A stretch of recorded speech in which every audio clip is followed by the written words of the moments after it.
Glória a Deus. A paz do Senhor, meus irmãos. Por favor, enquanto você está em pé aí, eu vou ficar em pé um pouquinho mais que você, então fique em pé comigo um pouquinho agora. Ezequiel, livro do profeta Ezequiel, está na sua panfleto aí também, mas se você quiser abrir a Bíblia seria ótimo. Ezequiel capítulo 36, livro do profeta Ezequiel 36. Nós estamos estudando sobre o profeta Ezequiel esse mês.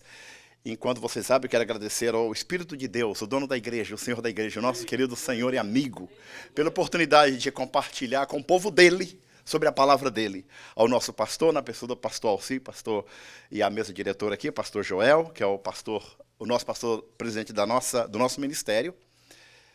Ezequiel 36, 25 a 27. A palavra de Deus diz, se vocês estão comigo: então aspergirá, deixa eu virar a página. Então aspergirei água pura sobre vós e ficareis purificados. De todas as vossas imundícias e de todos os vossos ídolos vos purificarei.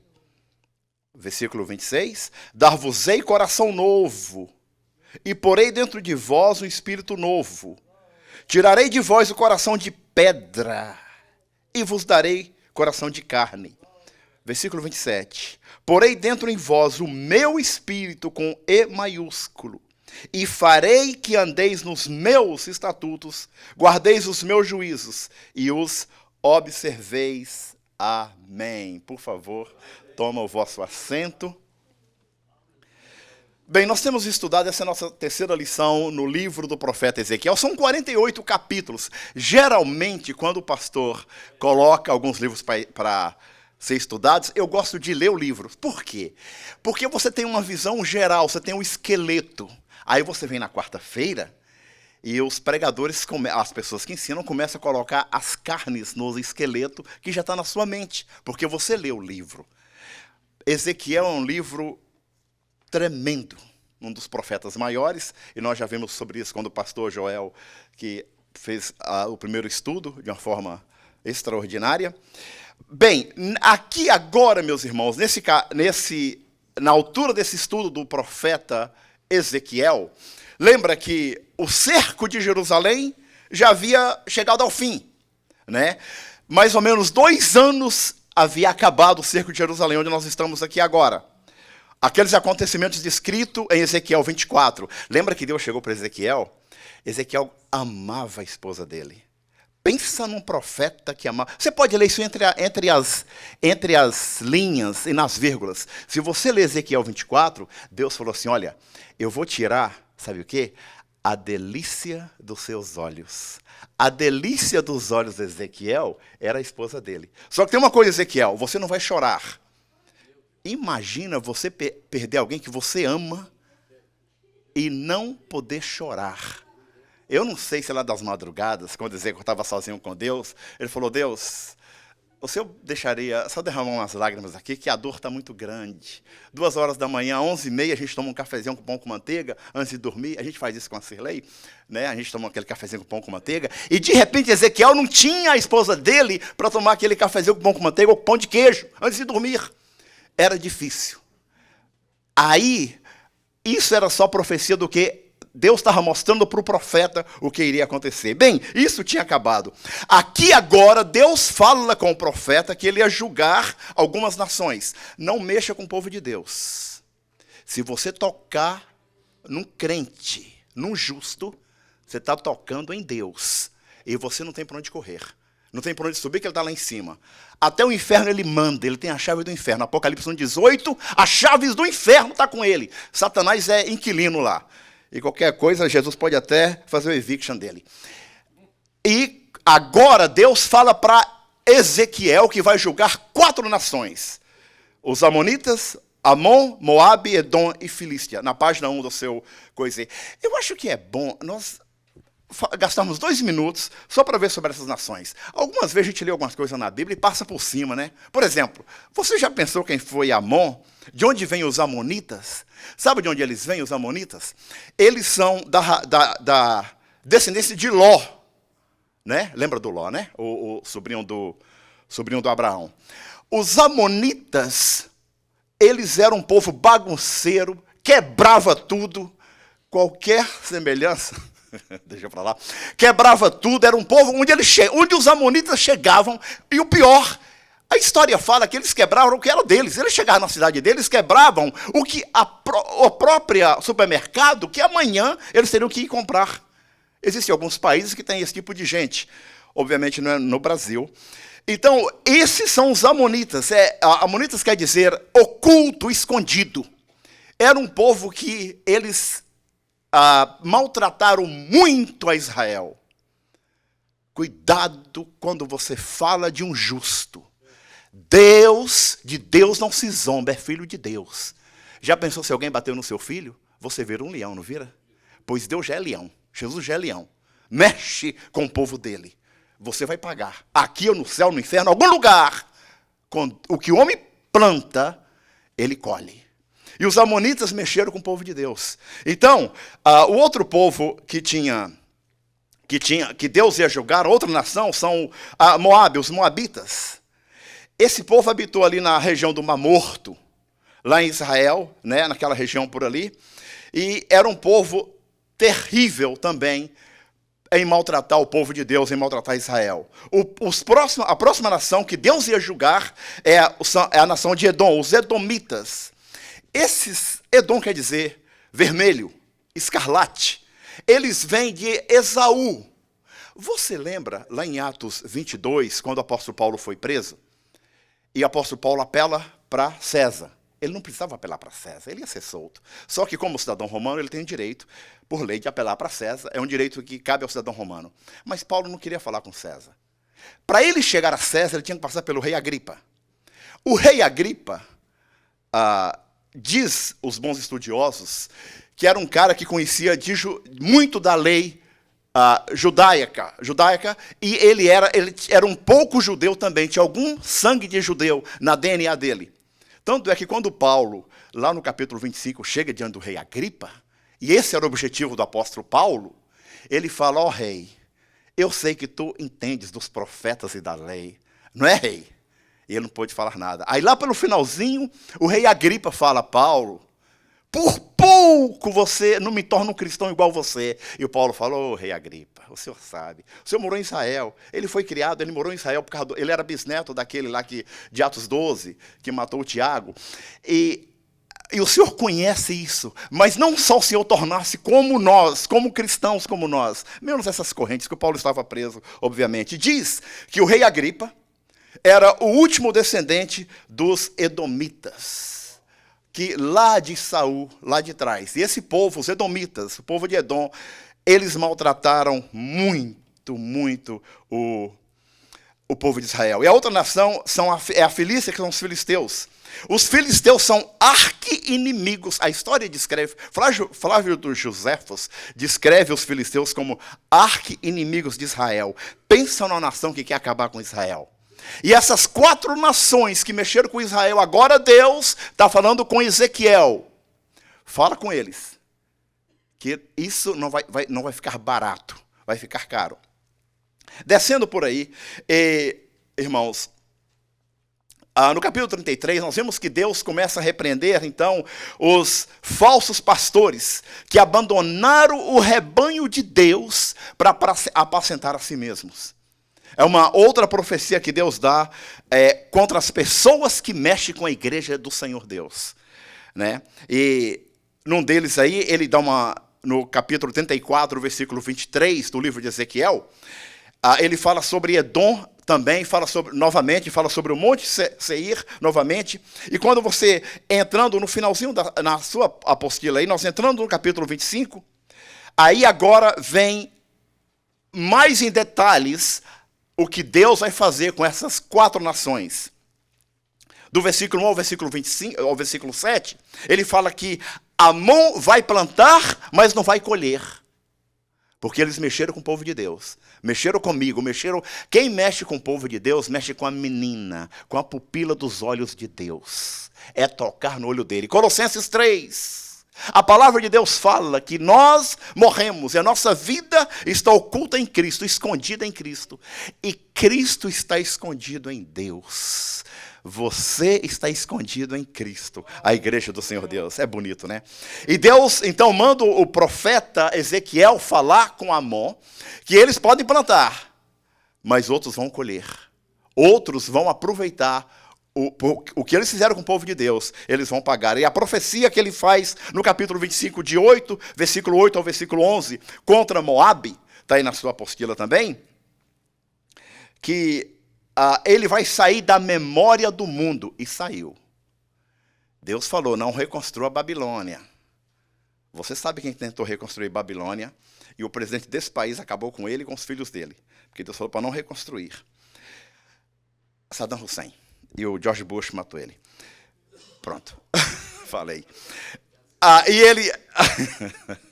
Então a gente tem medo de falar o que a Bíblia cumpre, né? Estava na Bíblia, está lá. Cumpriu e acabou, é Deus. Deus não pede licença, Deus não precisa pedir licença para ninguém para executar o que ele tem para executar. Deus é Deus. Ponto final. Deus não precisa provar quem ele é, se ele existe, se ele deixa de existir. Deus é Deus. Você não precisa de provar que o sol existe. Todo dia o sol vai nascer e o sol vai se pôr. Queira você acredite ou não, vai acontecer. Um dia o ateu chegou para mim e falou, não acredito em Deus. Independente se acredita em Deus ou não, eu falei para ele. Independente de você acreditar ou não, eu disse a ele, Deus te abençoe, meu amigo. Você está respirando aí? Que pergunta boba é essa, Silmo? Não, a minha pergunta, você está respirando, sim ou não? Sim, ok. Quem está te dando isso aí de graça? É alguém superior a você. Porque se não acredita em Deus, talvez ele mesmo podia estar produzindo oxigênio. Hein? Bem... Então, quando ele chega a Edom, no capítulo 25, do versículo 12 ao versículo 14, Deus fala que Edom vai conhecer a vingança de Deus. A coisa dura é cair nas mãos de um Deus irado. Né? E no capítulo 25, o versículo 15 ao versículo 17, ele dá a profecia para os filisteus. Para os filisteus, e diz que ele vai eliminar os cretenses. Na verdade, Paulo teve nessa ilha. Lembra que o Paulo mandou Tito para a ilha de Creta? Eles acham que esses queretitas que está aí são os cretenses, né? Lá da ilha de Creta, que o apóstolo Paulo mandou o Tito ficar por lá. Bem, na sua apostila aí, se nós continuarmos, cada uma desses povos, dessas 4 nações, meus irmãos, elas foram acusadas de fazer alguma coisa contra o povo de Deus. E Deus, então, vai ter a vingança dele pelos que eles fizeram. A Bíblia fala que Deus é amor, e é muito bom. Hoje em dia o povo prega que Deus é amor, e Deus é amor. Nada errado quanto a isso. Mas Deus é justiça, Deus é fogo consumidor, a ira pertence a Deus, Deus é tudo isso, gente. E também amor, viu? E se você continuar vendo na sua apostila aí, entrando nos capítulos 26 e 27, ele fala sobre uma profecia sobre Tiro. Tiro é a 4ª cidade do Líbano, uma cidade muito... está no Líbano hoje, obviamente. Foi um centro de navegação, foi uma cidade rica. Ela está referida em Mateus 11, o apóstolo Paulo, se eu não me engano, lá em Atos 16 ou 18, alguma coisa assim, por aí. Atos 21, o apóstolo Paulo, ele passa por essa cidade também, por Tiro. Então era uma cidade, primeiro, rica e famosa, né? E tem alguma lamentação também sobre Tiro no capítulos 26 e capítulo 27 do livro de Ezequiel, que nós estamos estudando. Tiro, meus irmãos, está na sua apostila, ela tinha uma longa história sobre um centro comercial de renome. Era uma cidade portuária onde os navios passavam. E onde passa navios, passa transporte, obviamente, passa dinheiro, passa bens e torna-se uma cidade rica. E por causa disso, Tiro tinha muito ciúme de Jerusalém. Existem 21 nações por ali. Israel está sozinho. Israel é do tamanho do estado do Sergipe, né? 3 horas com jipe bom, você cruza o estado de Israel. Israel está no meio, um pingo de água no oceano. Anos e anos o povo tenta destruir Israel. Os de dentro e os de fora. Está lá até hoje. Na Guerra dos 6 Dias, lá no Egito, perguntaram a um soldado como que eles perderam a guerra para Israel, como que o exército egípcio, em 67, perdeu a guerra para Israel. O soldado respondeu, parecia que nós estávamos brigando contra seres espirituais, contra anjos. E estava mesmo. Não, briga com o povo de Deus. Então, Tiro era a Veneza, na verdade, da antiguidade. Né? Então era uma cidade rica, eu sou rico, eu não preciso de Deus, eu me autossustento e não preciso de vocês. Em outras palavras, era isso que essa cidade estava dizendo.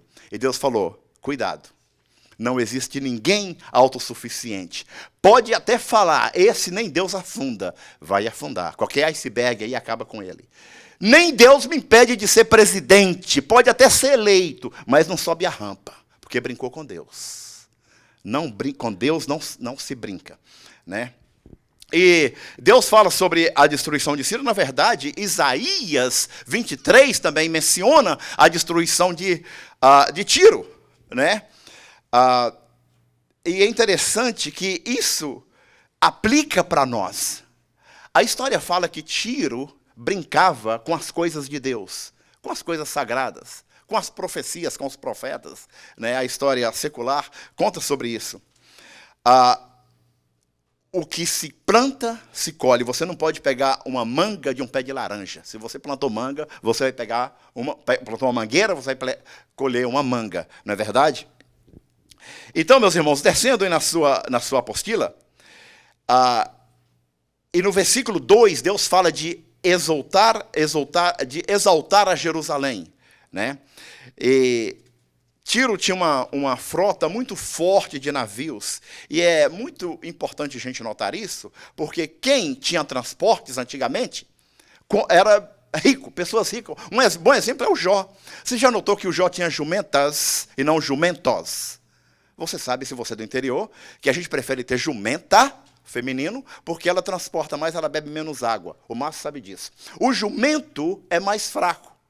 Então, o Jó tinha jumentas. Detalhezinho que é gostoso, né? O Jó tinha, sem dúvida, uma companhia de U-Haul, uma companhia de transporte. E quem transporta, naquela época, era rico. É o que acontecia aqui com a cidade de Tiro. Só uma comparação para vocês.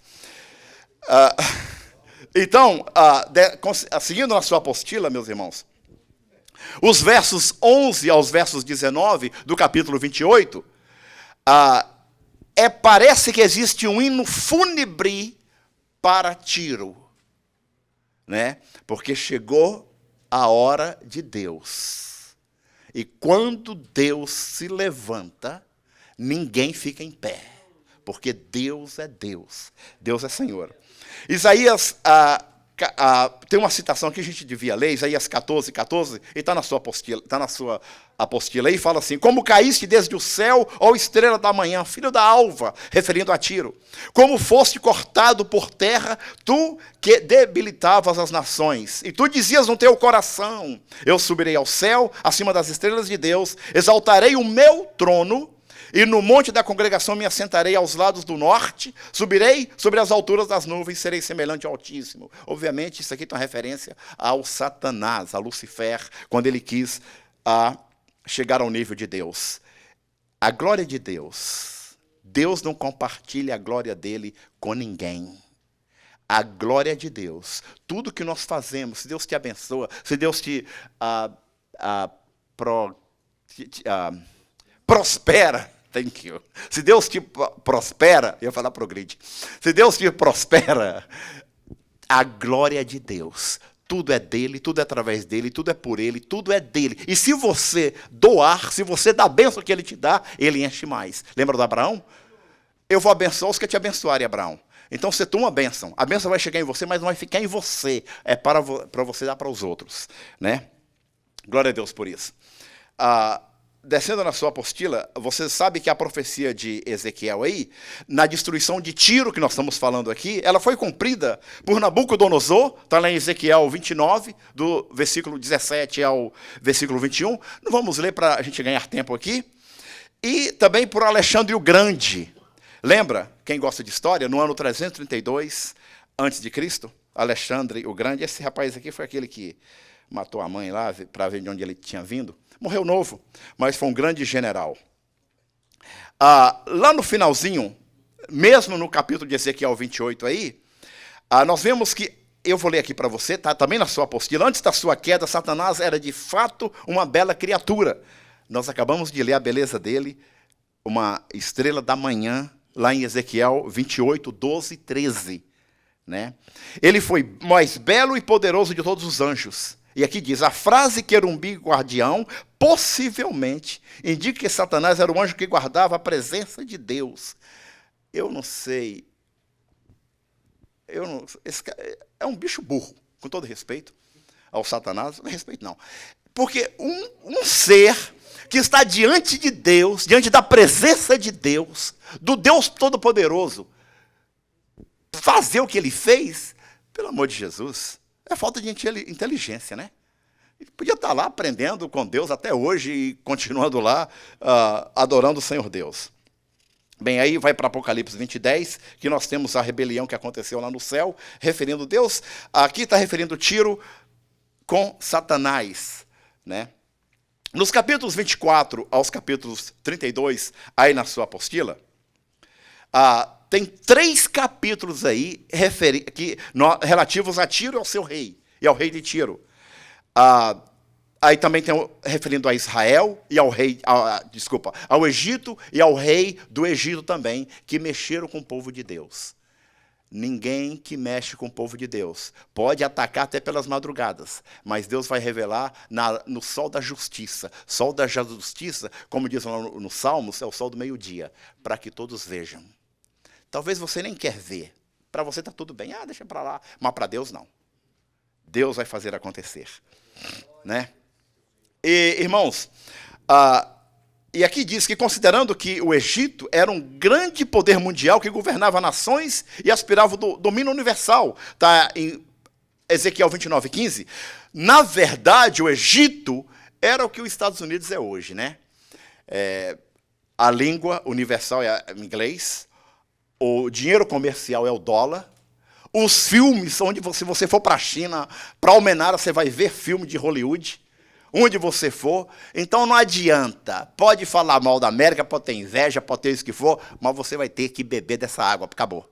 Porque a língua é daqui, a moeda comercial é daqui e o entretenimento também. Andou para o lado errado aí, mas continua o entretenimento sendo daqui. E a bênção também, porque esse país foi o país que mais evangelizou em toda a história. E quando eles não mandaram os missionários americanos, eles financiaram o missionário dos outros. Nós estamos aqui porque 2 cabras lá da Europa foram lá para o Brasil com dinheiro americano, viu? Com dólar.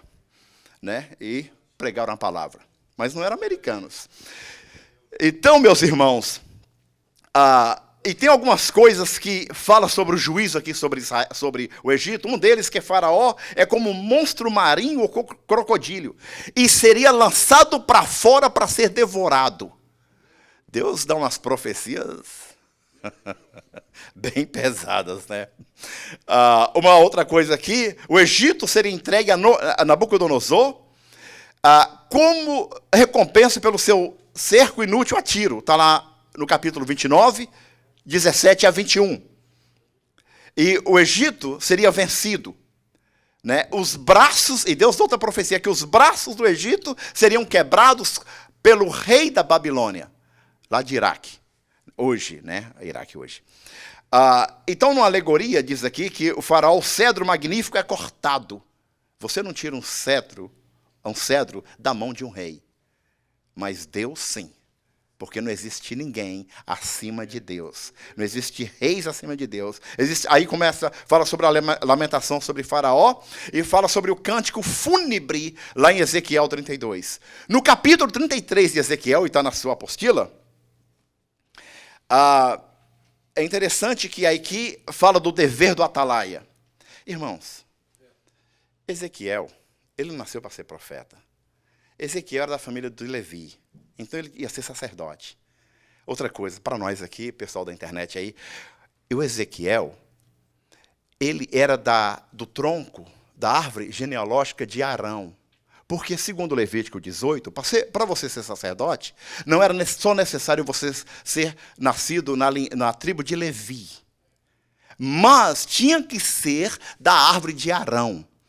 E todo mundo queria ser sacerdote, porque o sacerdote, ele ouvia o povo e levava para Deus, né? Então, o sacerdote era gente boa. O sacerdote era visto muito bem. Então, com 25 anos, né, ele ia então para a escola de sacerdote, dos 25 aos 30 anos. 30 anos começava o ministério. O sacerdote tinha que ter 30 anos para começar o ministério.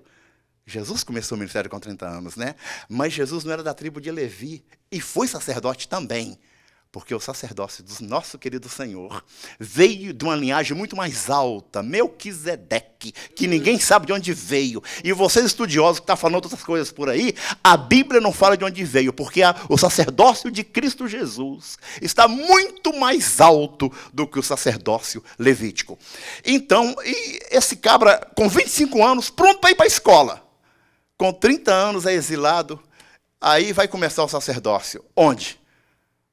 Ele chega no exílio, lá não tinha templo, lá não tinha dinheiro, acho que o rei chegou para ele, o que você sabe fazer, Ezequiel? Eu sei abençoar, eu sei acender os candelabros dos templos, eu sei fechar a porta da igreja, eu sei acertar os bancos, mas aqui não tem igreja, não tem candelabro, não tem templo, não tem nada. Ezequiel, você vai ser escravo igualzinho os outros, né?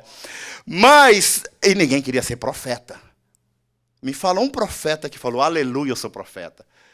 Jeremias, eu sou uma criança, não sei falar. Moisés, não, eu sou gago. O Ezequiel, ele relutou. Porque o profeta fala, ouve Deus e fala para o povo. Eu vou falar uma coisa para vocês. Não tem uma profecia que eu vi, algumas profecias na Bíblia, que é coisa boa, viu? Para nós. É bom para nós, mas não é bom aos ouvidos. Os profetas hoje são bons demais. Meu Deus. Eu vou te dar um carro, vou te dar uma casa, eu vou te dar isso, vou te dar aquilo. Mas as profecias bíblicas, primeiro que ninguém queria ser profeta, porque é Deus falando com o povo. E Deus falava, acerta a sua vida. Teve um profeta que teve nessa igreja aqui, eu estava sentado ali. Nunca esqueço disso, tempo atrás, muito tempo atrás. Ele desceu e falou uma coisa no meu ouvido. E foi uma pancada, que só eu e Deus sabia. Ele não falou ao povo, porque Deus não envergonha o povo não, viu? Mas ele foi lá e falou. E o cabra nem me conhecia, né? Mas eu consertei, viu? E glória a Deus por isso. Isso é profecia. Então, meus irmãos, e descendo pelo capítulo 33, entrando aí, então o Atalaia começa a falar e falar o que Deus está falando. Você sabe o que fizeram com Jeremias, né? Por isso que ele não queria ser profeta. Colocaram um jugo nele, uma cangaia. O pessoal do interior sabe o que é cangaia aí, e tem que andar com aquele trem, e colocou ele 10 anos no Egito, o próprio povo, exilado no Egito, porque era um profeta. Sabe por quê? Falava a verdade. Fale a verdade, custa o que custar. Nós falamos a verdade, custou 5 anos de separação. E eu tive oportunidade, o oficial falou, vou desligar o rádio para você me responder não. Eu falei, eu não posso. Sim. Ele falou, é a sua escolha. E nos separou por 5 anos. Fala a verdade, mesmo que custa a sua vida. Gente, nós vivemos aqui o quê? 100 anos, 110, 102, 90, 80 anos. Isso não é nada comparado com a eternidade. Não venda a sua salvação, porque salvação é coisa cara. Foi comprada pelo sangue do Senhor Jesus. Fale a verdade, viva a verdade. E deixe que as pessoas leiam a Bíblia em você e vejam Jesus em você. Se custar a sua vida, gente... Eu pensava que morte era grande, a big deal. Morte a gente começa a viver depois que morre. Viver lá com Jesus é muito melhor que essas coisas, esse mundo sujo que nós estamos vivendo aqui por enquanto. Não é verdade? Então, irmãos, aqui Ezequiel começa a falar com o povo. Falar o que Deus quer que o povo ouve. E esse é o profeta, viu? Não é fácil. E aí ele começa, então, a falar algumas profecias, está na sua apostila, nós entrando no capítulo 34, ele fala com os pastores, contra os pastores infiéis de Israel. E é interessante que a Bíblia fala, enquanto o profeta é chamado de atalaia, os governos de Israel são aqui chamados de pastores. Olha a participação política aí. A Bíblia está cheia de política, né? Meu Jesus, tem 2 coisas que Jesus fala. Dinheiro, finanças e política. E tem duas coisas que a Bíblia está cheio, finanças e política. E é interessante que os governantes aqui parece que são chamados de pastores. Aí está os reis, está os príncipes, está os magistrados, sacerdotes também, os levitas. E Deus fala com esse povo. Se eles forem infiel com o meu povo e maltratar meu povo, eles vão ter comigo. Eles vão ver o que vai acontecer. Graças a Deus nós temos um pastor que vela pelas nossas almas. Enquanto você está dormindo, várias vezes, eu também, o nosso pastor está aos pés de Jesus por nós. Eu me lembro quando os meninos eram pequenos, e eu não durmo muito, qualquer 2, 3 horas está bom, e eu passava algum tempo ao pé da cama deles, ajoelhado, entregando eles para Jesus, velando pelas almas deles. Eles não estavam vendo, não estavam nada, estavam dormindo. Mas a oração que você faz, pai, sacerdote, profeta, na sua casa, ela é eterna. Eles podem entrar até longe, eles podem andar longe, mas a oração chega lá, porque a oração não tem fronteira, não tem imigração, não precisa de passaporte. Não precisa de nada disso. A sua oração tem poder. E Deus, então, no capítulo 34, ele começa a falar para Ezequiel repreender os profetas infiéis de Israel. O capítulo 34 diz, se você poder abrir a sua Bíblia, ou se estiver aberta, voltando para o capítulo 34, olha o versículo 13, o que diz. O versículo 13 e o versículo 14 do capítulo 34 de Ezequiel. Tirá-las-ei dos povos, e as congregarei dos diversos países, e as introduzirei na sua terra. Apacentarei nos montes de Israel, junto às correntes, em todos os lugares habitados da terra. Apacentá-las-eis de bons pastos. Salmo 23, hein? E nos altos montes de Israel será a sua pastagem. Deitar-se-ão ali em boa pastagem, falando de ovelha, e terão pastos pingues nos montes de Israel. Águas tranquilas. O que o Senhor Deus está falando para Ezequiel falar para o povo de Israel é o seguinte: eu vou fazer isso, eu vou pegar o meu povo e vou colocá-los em águas tranquilas. Você já parou para pensar por que o Salmo 23 fala de águas tranquilas? Água parada não é bom. Quando você bebe água parada, pode ter alguns germes ali. Água corrente, ela lava a água lava a água. Não faz muito sentido em português, né? Mas é isso mesmo. A água lava a água, porque ela está sempre correndo. Mas você sabia que a ovelha não pode beber água corrente, sabe por quê? Porque se pegar na lã dela, a lã fica pesada. Ela cai e a água leva ela morre. Por isso que Deus nos guia por águas tranquilas. Ele para a água para que nós possamos beber águas tranquilas e continuar a nossa caminhada. Deus é bom, né? Glória a Jesus por isso. E Ele vai fazer isso. Ele faz isso. Deus já faz isso. Não é verdade? Então tem a promessa que, no capítulo 34 também, versículo 11 ao 22, o cuidado do pastor divino, Deus pela sua alma.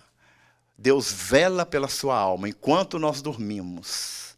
Deus está velando. A Bíblia fala em Romanos que não só Jesus intercede por nós, mas o Espírito Santo de Deus intercede por nós. Nós temos 2 seres espirituais, o Espírito Santo de Deus, o Senhor Jesus Cristo, intercedendo por nós, por você, pela tua família, diante de Deus, 24 horas por dia.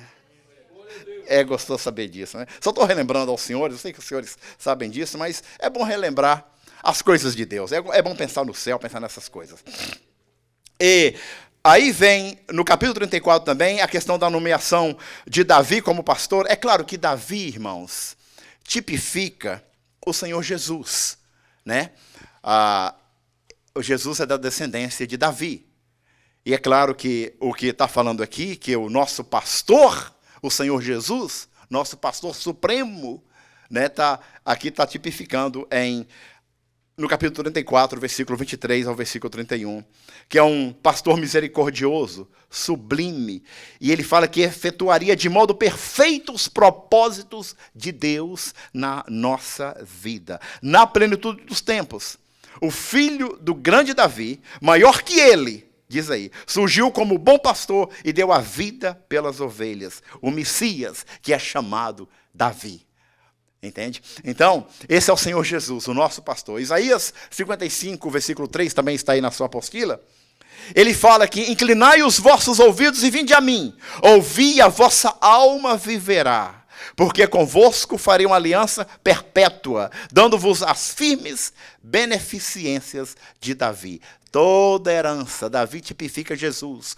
Toda herança do Pai em Jesus Cristo está em nós. Ao Senhor pertence a terra, o mundo e o que neles habitam. Tudo pertence a Deus, tudo é de Deus, tudo foi feito por Ele, tudo foi feito para a glória dEle, inclusive eu e você fomos feitos para a glória dEle.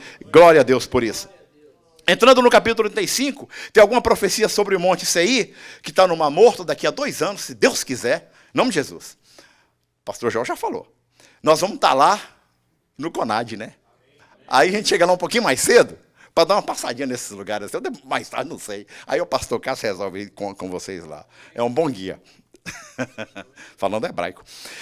Na verdade, irmãos, o Mar Morto, nós sabemos que é um mar que é o ponto mais baixo da terra, né? É o mar de sal. Você não consegue afundar, tem muito sal. Mas já está mudando, porque existe uma profecia sobre isso, mas esse não é o nosso assunto. Né? Descendo aí na sua página, tem Gênesis 12, 3. Eu gosto muito de Gênesis 12 e 3. Nós falamos isso aqui logo no início sobre Abraão. Abençoarei os que te abençoarem. Amaldiçoarei os que te amaldiçoarem. Em ti, Abraão, serão benditas todas as famílias da terra. De ti vai sair a bênção que eu vou te dar para abençoar as famílias da terra. Glória a Jesus. Isso é muito bonito. E, continuando aí, seguindo para o capítulo 36 do livro de Ezequiel, tem profecias também contra os montes de Israel. E aí fala, eu preciso de ler esse parágrafo com você aqui, fala, vimos que a questão do Monte Seir que foi assolado, entendemos que assim ficará. Agora nós vamos dirigir junto com o profeta as montanhas de Israel, que também encontraremos assoladas, mas que antes de terminar esse capítulo 36, esperamos ver uma condição melhor. E vai ter melhor, porque Deus não muda. Deus é Deus. O que Ele falou vai acontecer e acabou. Né? Só que, se nós tivermos um coração arrependido diante de Deus, Deus pode mudar, e Deus tem poder de mudar maldição em bênção. Do limão fazer uma limonada, porque Deus é Senhor, e Ele pode, alguém pode até te amaldiçoar, e Deus pode pegar essa maldição e tornar em bênção, porque Deus é Deus, e ponto final. No versículo 26, ele fala, que nós lemos aqui, que Ele vai tirar de nós, vai tirar de vós, coração de pedra, e dar um coração de carne, vai dar mente e coração que aceita os mandamentos e os preceitos do Senhor. Pessoas que estão debaixo do poderio, do querer e da vontade de Deus, irmãos. E não existe nada melhor que isso. E ele fala que ele vai colocar o Espírito dele, com E maiúsculo. Agora é interessante, né? Nós estamos falando aqui mais de 2000 anos. Nós voltamos aqui lá com Ezequiel mais de 2000 anos atrás. Né? E Deus falou, olha, eu vou colocar o Espírito, vou colocar neles. Nós temos o Espírito de Deus em nós. O Espírito Santo de Deus habita em nós. Ele nos dirige, nos manda entrar, nos manda sair, nos manda calar, nos manda falar. Se nós obedecermos a Ele. O Espírito de Deus em nós. Isso é muito bonito. E descendo para o capítulo 37, tem um problema sério aqui com Ezequiel. A Bíblia não diz, obviamente a Bíblia não fala detalhes, mas entre as linhas, o objetivo da palavra de Deus não é aumentar o seu conhecimento. O objetivo da palavra de Deus é mudar a sua vida. Mas mudando a sua vida, aumenta os seus conhecimentos. Quer ver um exemplo? Quando a avó da Cirlei chegou da Itália, no Brasil, ela tinha 7 anos. E ela não sabia, analfabeta e não sabia, 11 anos. 11 anos, né? Depois você confirma. 7, 11, ok. Ela não sabia ler e não sabia falar. Sabe como que ela aprendeu a ler? Primeiro, Deus mudou, ela tornou uma cristã. E ela aprendeu a ler na Bíblia. Porque a Bíblia, além de nos mudar, ela nos dá conhecimento. Né? Um judeu chegou para mim e falou, é interessante, vocês cristãos, alguns de vocês conhecem mais da história de Israel do que nós judeus. Eu falei, claro, a gente lê Bíblia, lê o Velho Testamento, está tudo lá. Então, glória a Deus por isso. Então, a Bíblia muda os nossos conhecimentos também. Quando chega no capítulo 37, tem um problema sério. Lembra, Ezequiel, ele nasceu para ser sacerdote, filho de sacerdote, Buzi, era o pai dele, Buzi, né? Sabe o que Buzi significa? Rejeitado. Sabe o que Ezequiel significa? O que é mesmo? Dádiva de Deus? Deus fortalece. O pai dele era rejeitado, mas teve um filho e falou, olha, até sendo rejeitado, Deus fortalece. Ezequiel. Bonito, né? Porque o nome hebraico, os irmãos sabem que tem significado, né? Quando a Sara ia ter o filho, aí agora que não vamos colocar nele, né, Deus? Coloca riso. Isaac, você riu de mim, agora é minha vez de rir. Quem ri por último ri melhor, riso. Toda vez chamava Isaac, Isaac. Pois é. Mas vamos lá, Isaac quer dizer riso, né? Então, Deus é bom, né? Eu gosto de Deus, que Deus é maravilhoso. Deus um dia pode ser criancice, que eu vou falar com vocês aqui. Se for criança, como diz o pastor Joel, você dá um tapinha com seta. O problema é o rebelde. Várias vezes eu já abri a geladeira lá em casa, já falei várias vezes para os cavaleiros, e vou morrer falando isso, para ter um coração grato. E falei para Jesus, Jesus, chega aqui, dá uma olhadinha aqui na geladeira. Todo mundo está dormindo. Olha, Jesus, eu posso tomar suco e posso escolher que tipo de suco, que sabor eu vou tomar. Posso tomar água, posso tomar refrigerante, não é muito saudável, Jesus, eu sabe, mas posso tomar. Eu posso escolher o que comer. Para vocês pode não fazer sentido. Mas algum tempo atrás na minha vida, a minha mãe não tinha escolha do que a gente comer. E algumas vezes nem tinha. Então, irmãos, e eu chamo Jesus para tomar um suquinho comigo, porque agora eu tenho o que eu nunca tive antes. Entende? Então, pode ser criancice, não importa, mas eu quero ter um coração grato. Eu sei de onde eu vim, eu sei o que eu passei, eu sei onde Deus me colocou. E Deus é bom. Glória a Deus por isso. Capítulo 37.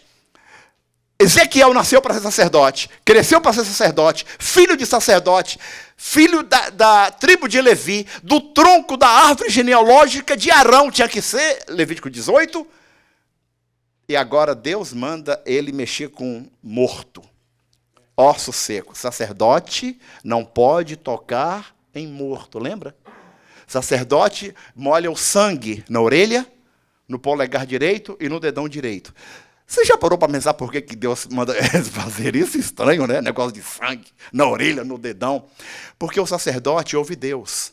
Ele tem que ter um filtro para fazer, antes de fazer um download para falar. O ouvido dele tem que ser santo, porque ele está ouvindo Deus.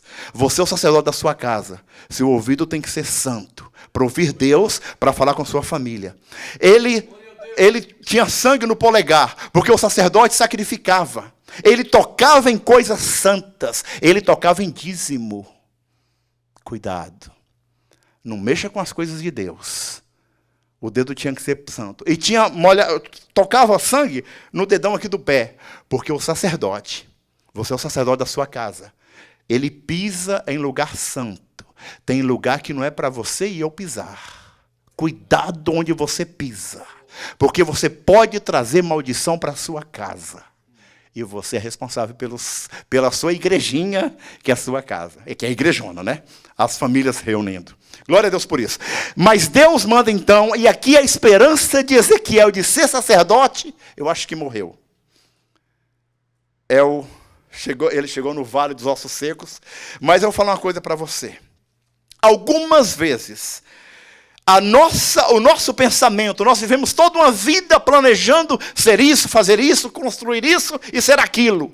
Mas o plano de Deus é muito maior para nós. O plano de Deus para a vida do Ezequiel era muito maior do que ser um sacerdote, mas ser um profeta. Em vez de ser a voz do povo falando com Deus, ele seria a voz de Deus. Eu vou falar uma coisa para você. Eu prefiro ser a voz de Deus para falar com o povo. Se o povo aceita, não é problema do povo. E o sacerdote, o sacerdote ouve o povo, mas o profeta, ele senta, toma um cafezinho com Deus, enquanto Deus fala com ele o que ele é para falar com o povo. É muito mais alto. Na crise, Ezequiel passou uma crise, irmãos. Ele sabia que ia ser profeta, estava tudo escrito para ser, sacerdote, estava tudo para ser sacerdote. De repente, ele é tirado no 30º ano, quando ele tinha 30 anos de idade, capítulo 1. Ele é tirado da casa dele, como exilado. E na crise, Deus o transforma, Deus o dá um cargo muito maior. Deixa eu falar uma coisa para você, e aqui nós estamos terminando. A crise é o melhor momento para o crescimento. Foi na crise que José saiu da cadeia e tornou primeiro-ministro. Indocumentado, que nem falava direito, falava o egípcio lá, árabe com sotaque. Primeiro-ministro. Foi na crise que Jefté, expulso de casa, Juízes 11, pelos irmãos e pelo pai. Porque o pai traiu e Jefté nasce, você não é daqui, sai. Virou general. Foi na crise que Sadraque, Mesaque e Abednego, o quarto homem, andou na fornalha de fogo. E Deus aumentou, falou com o fogo, virar ar-condicionado. Foi na crise que Daniel saiu da cova dos leões para tornar governador da Babilônia. A crise é o melhor momento. Foi na crise que a Ruth entrou na família de Jesus. Boaz. Dá uma lidinha lá para você ver. Aí vem o Jessé lá, depois vem o Davi, e da raiz de Davi, mas a dona Ruth estava lá atrás. Na crise. A crise, aproveita a crise. Ezequiel teve uma crise? Claro que teve. O que ele nasceu para ser não foi. Ele foi uma coisa muito maior, porque na crise só tem Deus e você. E Deus pega e te eleva. Fala, espera aí, vem para cá. Na crise, João Batista foi colocado na ilha de Patmos para morrer. A história fala. Se você gosta de história, eu ainda vou nessa ilha de Patmos. Que quem for para a ilha de Patmos tem duas condições. Você volta doido, louco, porque tem insetos lá, bichos, pestes que te atacam, ou você volta num caixão, morto. Mas na crise, quando as portas fecharam para João Batista, Deus abriu a porta do céu e falou, João, você não vai aguentar passar por essa crise. Sabe de uma coisa? Vem aqui em cima que eu vou te falar o que vai acontecer com a minha igreja. Na crise. Foi na crise que mais de 2000 anos atrás, Ezequiel escreveu isso aqui. E até hoje, nós aprendemos com ele. Não despreze a crise. Porque a crise te faz crescer espiritualmente, que é o mais importante. Te faz crescer materialmente, viu? É só saber usar a crise. É na crise que você chega mais perto de Deus. E você tem aquela intimidade com Deus, de cafezinho. Porque ninguém vai te apoiar na crise, né? Geralmente o pessoal deixa para lá, mas Deus não. E ele chega no vale de ossos secos. Ezequiel, você não vai ser sacerdote. Eu tenho um cargo muito mais alto para você. As pessoas ressuscitaram os corpos mortos. Corpos. Ainda estava lá talvez o olho, alguns órgãos, dependendo do tempo que a pessoa tinha morrido. Né? Quando Elias foi ressuscitar aquele menino lá, foi a primeira ressurreição na Bíblia. Elias, o menino estava lá ainda, o corpo estava lá ainda. Mas Ezequiel, os ossos não estavam secos. A Bíblia fala que os ossos estavam sequíssimos. E quando Deus dá ordem, um osso desse corpo que estava lá longe veio para juntar. O milagre foi maior, porque Ezequiel, eu tenho um cargo mais alto que sacerdote para você. Deus nos abençoe, meus irmãos. E leia Ezequiel. Só tem muita verdade, muita coisa boa. E vamos ser sacerdote e profeta, primeiro na nossa casa, em nome de Jesus.